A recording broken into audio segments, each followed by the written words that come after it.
നമസ്കാരം. വീണ്ടും മണിപ്പീച്ച് Malayalam YouTube channel വഴി നിങ്ങളൊക്കെ കാണുന്നതിൽ എനിക്ക് വളരെ സന്തോഷം. ഇന്ന് ഞായറാഴ്ച. ഇന്ന് നിങ്ങളെ ചോദ്യത്തിനൊക്കെ ഉത്തരം പറയേണ്ട ദിവസമാണ്. നമ്മളൊപ്പം വിഷ്ണുരാജ് ഇരിക്കുന്നു. അവർ ചോദ്യങ്ങൾ ചോദിക്കും, ഞാൻ അതിന് ഉത്തരം പറയാം. ഇന്നലെ തന്നെ സർ ഞാൻ നിങ്ങളുടെ അടുത്ത് ഒരു ചോദ്യം ചോദിക്കുമെന്ന് പറഞ്ഞായിരുന്നു. അതായത് ആദ്യത്തെ ചോദ്യം, ഗോൾഡ് മാറ്ററിൽ ETF ഒരുപാട് വാങ്ങുന്നു. ഗോൾഡ് ബീഫ് പറഞ്ഞല്ലോ സർ ETF. ഇത് വാങ്ങുന്ന സമയം സർ അതിൽ ട്രാക്കിംഗ് എറർ എന്ന് പറഞ്ഞു ഒന്ന് പറയുന്നു. ഈ ട്രാക്കിംഗ് എറർ ഒരുപാട് സ്ഥലങ്ങളിൽ ഇരിക്കുന്നു എന്ന് നമ്മൾ ആർട്ടിക്കിളും നോക്കുന്നു സർ. എന്താണ് ട്രാക്കിംഗ് എറർ? എന്തുകൊണ്ടാണ് അത് വരുന്നത്? ആക്ച്വൽ പ്രൈസ് ഓഫ് ഗോൾഡിനും ഒരു ഗ്രാം ഇത്രയാ എന്ന് പറഞ്ഞു ആക്ച്വൽ പ്രൈസ് ഓഫ് ഗ്രാമിനും നിങ്ങളെ ഗോൾഡ് ETF വരുന്ന ഗ്രാമിനും ഒരു പ്രൈസ് ഡിഫറൻസ് ഇരിക്കും. ആ പ്രൈസ് ഡിഫറൻസ് തന്നെ ഈ ട്രാക്കിംഗ് എറർ. നോർമലി എന്തെന്ന് വെച്ചാൽ റെഫറൻസ് പ്രൈസ് വന്ന് ബവേരി ബസാർ, അതന്നെ ഏഷ്യാസ് ലാർജസ്റ്റ് ഗോൾഡ് മാർക്കറ്റ് ബോംബെയിൽ ഇരിക്കുന്നു. ആ മാർക്കറ്റിൽ ക്ലോസിംഗ് പ്രൈസും നിങ്ങളെ ETF സെയിം പ്രൈസിലിരിക്കണം. അതിൽ ഡിഫറൻസ് വരുവാണെങ്കിൽ അതിൻ്റെ പേര് tracking error. Because the ETF has to track the Zaveri Bazaar rate. രണ്ടിനും ഒരു ഡിഫറൻസ് ഇരിക്കും. ഇതർ കൂടുതലിരിക്കാം, മേ ബി കുറവായിട്ടും ഇരിക്കാം. ഈ കേസിൽ വന്നിട്ട് കുറവായിരിക്കുന്നു. അതാണ് ഇവിടുത്തെ പ്രോബ്ലം. ഇരിക്കുന്നതിൽ കുറവായിട്ട് ട്രാക്കിംഗ് എറർ എവിടെ വരുന്നതെന്ന് നോക്കി നിങ്ങൾ കൺസിഡർ ചെയ്യണം. ഇത് വന്നിട്ട് സ്റ്റോക്കിംഗ്, സ്റ്റോറേജ്, ടാക്സസ്, ഇതുപോലെ പല കാര്യങ്ങൾ കാരണം tracking error over A period of time വരും. ഓക്കെ, ഇത് നോർമൽ ഇതാണല്ലോ സർ. It depends. 0.2 0.3 ഒക്കെ ഇരുന്നെങ്കിൽ നോർമലാണ്. 0.61 ഉണ്ടെങ്കിൽ അത് abnormal. Anything more than 0.2 0.3 is abnormal.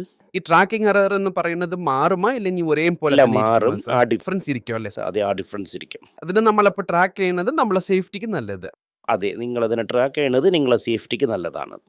Okay sir, fine. Gautham Velu എന്ന ആള് ചോദിച്ചിരിക്കുന്നു, ഒരു ഡീസന്റ് ആയ FD എമൗണ്ട് എന്റെ കയ്യിൽ ഇരിക്കുന്നു, അതിന് എന്താണ് ചെയ്യേണ്ടത് എന്ന് ഡീസന്റ് ആയ എമൗണ്ട് FDയിൽ ഇരിക്കുന്നു എന്നാൽ FD തീർച്ചയായിട്ടും നിങ്ങൾക്ക് നഷ്ടമായിട്ടുള്ള എമൗണ്ട് തന്നെ തരും. അതിനെടുത്ത് നിങ്ങൾ ബോണ്ടിലിട്ട് അതിൽ വരുന്ന ഇൻട്രസ്റ്റിനെടുത്ത് നിങ്ങൾ പട്ടാസ് ലിസ്റ്റിൽ ഇടുവാണെങ്കിൽ നല്ലൊരു ഇൻട്രസ്റ്റ് നിങ്ങൾക്ക് കിട്ടും.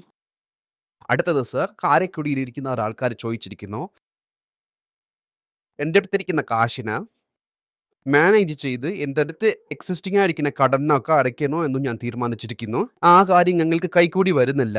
അങ്ങനെ ഒന്നുമില്ല. ആദ്യം എല്ലാ കടമയും നിങ്ങൾ അടയ്ക്കണം. പിന്നെ തിരികെ ഒന്നേനും നിങ്ങൾ സ്റ്റാർട്ട് ചെയ്യണം.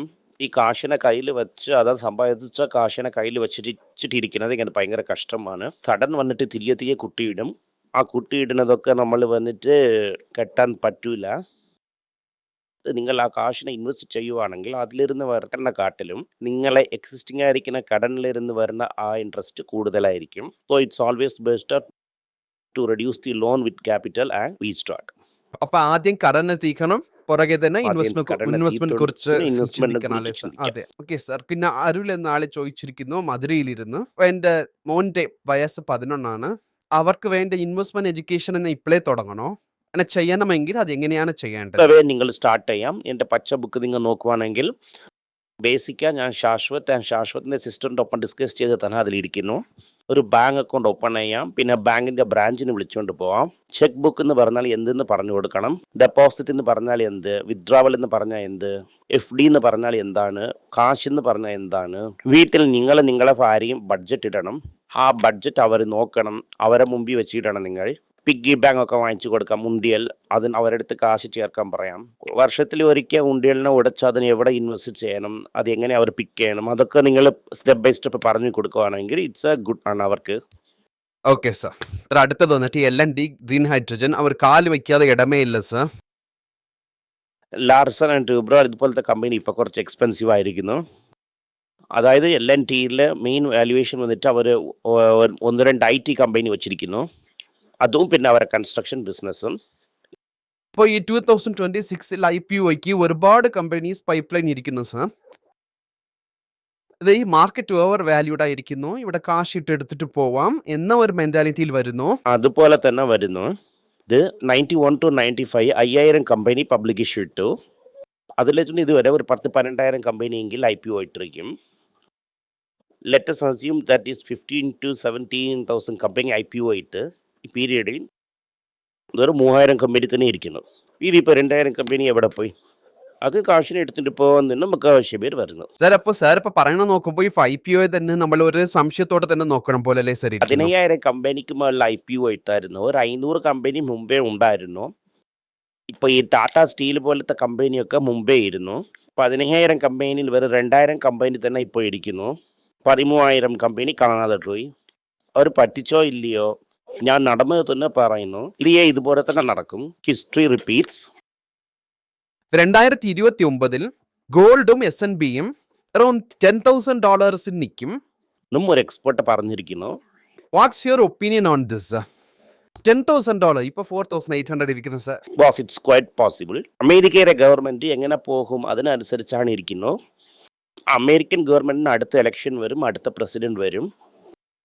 അപ്പോൾ അതുവരയ്ക്കും അത് എവിടെയാണ് പോകുന്നു, എങ്ങനെ പോകുന്നു എന്ന് നോക്കണം. നമ്മൾ എന്തൊക്കെയാണ് ചെയ്യുന്നു അതിനൊക്കെ നമ്മൾ ക്ലിയർ ആയിട്ട് വാച്ച് ചെയ്യണം.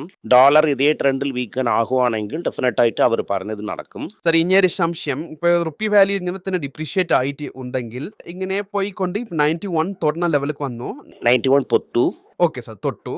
$12 billion വന്നിട്ട് RBI ഇപ്പോൾ മാർക്കറ്റിലകത്ത് ഒക്ടോബർ വിറ്റു, നവംബറിൽ വിറ്റ് ട്രിഗർ കൊടുത്തില്ല. എന്നാന്ന് ഞാൻ കാണിച്ചില്ല. $10 billion സ്പാർക്കിൽ വിറ്റിരിക്കുന്നതെന്ന്. അപ്പോൾ അങ്ങനെയല്ല, ഇത് ഇങ്ങനെ കൊടുത്തോണ്ടിരിക്കാൻ പറ്റൂലല്ലേ. എന്ത് നടക്കും സർ? പിന്നെ അതെന്ത് ചെയ്യാനിപ്പോൾ? വലിയച്ഛനെ തന്നെ ചോദിക്കണേ എന്താണ് ചെയ്യാൻ If at all. പോകുന്നത്. എന്താണ് സർ നടക്കാൻ ചാൻസ് ഇരിക്കുന്നു? ഐസിസ് വരും. ആ ക്രൈസിസ് തന്നെ സർ ചോദിക്കുന്നു. ആർട്ടിറ്റിൽ നിൽക്കുമോ സർ? ഓൾറെഡി ഇത് മാർക്കറ്റ് ഹിറ്റ് ആയിരിക്കുന്നു. Small cap mid cap stock ഒക്കെ എവിടെ ഇരിക്കുന്നു? സാർ, ഈ സ്മാൾ ക്യാപ്പ് മിഡ് ക്യാപ്പ് എന്ന് പറയണ്ട സർ ഒന്നും. അത് വെച്ച് തന്നെയല്ല മാർക്കറ്റ് ഇപ്പോൾ ഇരിക്കുന്നു. ട്രെൻഡ് എന്തായി? ട്രെൻഡ് 40% വിളിനിരിക്കുന്നു. എന്തുകൊണ്ട് ഞാൻ ചോദിക്കുന്നതെന്നാ, ഈ ടിഫിൻ കാഫി റേഞ്ച് കഴിഞ്ഞിട്ട് ലഞ്ച് ലെവലിൽ ഇറങ്ങാൻ ഒരു ചാൻസ് കിട്ടുമോ എന്ന ഒരു വരുവാണെങ്കിൽ ഡൗട്ടിലാണ് ഞാൻ ചോദിക്കുന്നത് പറയാം. സർ. ഇപ്പോൾ വന്നില്ല, ഞാൻ വന്നാൽ പറയാം. സർ, ഇപ്പോ ഈ മാർക്കറ്റ് വിളുന്ന് നിങ്ങൾ ഒക്കേതില്ല. 60% വിളിനിരിക്കുന്നു. നിഫ്റ്റി 60% വിളുവാണെങ്കിൽ എത്ര പേര് മാർക്കറ്റിൽ ഇരിക്കുന്നു എന്ന് നോക്കാം. 60% നിഫ്റ്റിയെ വിളും എന്നാ സർ? അതുപോലെ ഒരുപാട് പ്രാവശ്യം വിളുന്നിട്ടുണ്ട്. ഇപ്പോൾ 25, 26 ഇരിക്കുന്നത്. അത് 11,000, 12,000 പോയെങ്കിൽ എത്ര പേര് ഇരിക്കും മാർക്കറ്റിൽ? മാതിരി പോകുമാ എന്നാൽ പോകും. എല്ലാ മാർക്കറ്റിലും അതുപോലെ പോയിട്ടുണ്ട്. ഓക്കെ സർ, ഇനിയൊന്ന് വന്നിട്ട് ഒരു വീഡിയോ ഞാൻ കണ്ടായിരുന്നു. ഓൾഡ് വാങ്ങാം, സിൽവർ നിങ്ങൾ വാങ്ങിക്കോ. എത്ര എങ്ങനെ സാർ ഇൻവെസ്റ്റ് ചെയ്യാൻ? കോപ്പറിൽ ഇൻവെസ്റ്റ് ചെയ്തോ? അങ്ങനെ ഒരു വീഡിയോ ഞാൻ കണ്ടു സർ. നമ്മുടെ കമന്റിലും ഒരുപാട് ആൾക്കാർ ചോദിച്ചിട്ടുണ്ട്, സാർ ഈ കോപ്പറിൽ ഇൻവെസ്റ്റ് ചെയ്യണമെങ്കിൽ ഇങ്ങനെയാണ് ചെയ്യണമെന്ന്. അതായത് only metal the retail financer get interest is gold. കോപ്പറൊക്കെ നിന്നെ കൊണ്ട് സ്റ്റോറും ചെയ്യാൻ പറ്റില്ല. കോപ്പറൊക്കെ ഹൈലി വോളറ്റൈലാണ്. അതൊക്കെ നിങ്ങൾ അവോയ്ഡ് ചെയ്യണം. അതൊരു നല്ല ഇൻവെസ്റ്റ്മെന്റ് എന്ന് പറയുന്നു സർ. ഇത് ഇൻവെസ്റ്റ്മെന്റേ അല്ല, അതെല്ലാം ഒരു സ്പെക്കുലേറ്റീവ് ബബിളാണ്. ഓക്കെ, അതൊരു കമോഡിറ്റിയിൽ ട്രേഡ് ചെയ്യാൻ തന്നെ കൊള്ളാം അല്ലേ സർ? ഓക്കെ സർ, ഇപ്പോൾ കമോഡിറ്റിയിൽ ട്രേഡ് ചെയ്യണം എന്ന് അവർ വയ്ക്കുവാണെങ്കിൽ, മാർക്കറ്റിൽ ഒരു സ്റ്റോക്കിനെ വാങ്ങി ഞാൻ ഡിമാറ്റ് അക്കൗണ്ടിൽ വയ്ക്കുവാണെങ്കിൽ, ഇന്ത്യയിൽ ഇരിക്കുന്ന സ്റ്റോക്ക് ഗ്ലോബൽ സ്റ്റോക്കിൽ ഡേറ്റ ഇരിക്കുന്ന തന്നെ അനലൈസ് ചെയ്യും. കമോഡിറ്റിയിൽ ചെയ്യുവാണെങ്കിൽ എത്രയും സ്ഥലത്തിൽ അത് മെയിൻ ആകും, എത്രയും സ്ഥലത്തിൽ അത് വച്ചിരിക്കും, മൈൻ ആകുന്നു, എന്താണ് റേറ്റിൽ പോകുന്നു, വേണ്ട എങ്ങനെയാണ് ഇരിക്കുന്നു എന്ന ഒരുപാട് കാര്യം നമ്മൾ ചിന്തിക്കേണ്ടതുണ്ട്. അവിടെ ഗ്ലോബലായിട്ട് നോക്കണമെങ്കിൽ ആ കപ്പാസിറ്റി എനിക്ക് ഇല്ല. അത് ഓക്കെ സർ, ഫൈനല ഒരേ ഒരു ചോദ്യം. അവർ പറയുന്നു, ഞാൻ ഒരു സ്റ്റോക്കിനെ വാങ്ങി എൻ്റെ ഡിമാറ്റി വെച്ച് ഒരു 20-30 വർഷത്തിന് അത് ഞാൻ മറന്നു പോകുന്നു. കമോഡിറ്റി ട്രേഡിംഗ് എന്ന് പറയുന്നല്ലേ സർ? അതും അതുപോലെ വാങ്ങി അവിടെ വെച്ചോണ്ട് നമുക്ക് മറന്നിരിക്കാമോ? ഇല്ല, അത് പറ്റൂല. അത് നിങ്ങൾ ട്രേഡ് ചെയ്തുകൊണ്ടേ ഇരിക്കണം. ഓക്കെ സർ, ആ ചോദ്യം ഒരുപാട് ആൾക്കാർക്ക് ഇരിക്കുന്നു സർ. ഡെഫിനറ്റ് തീരും. അത് പറ്റൂല. അതന്നെ ഞാൻ അറിയണമെന്ന് വിചാരിച്ച കാര്യം സർ. Okay sir.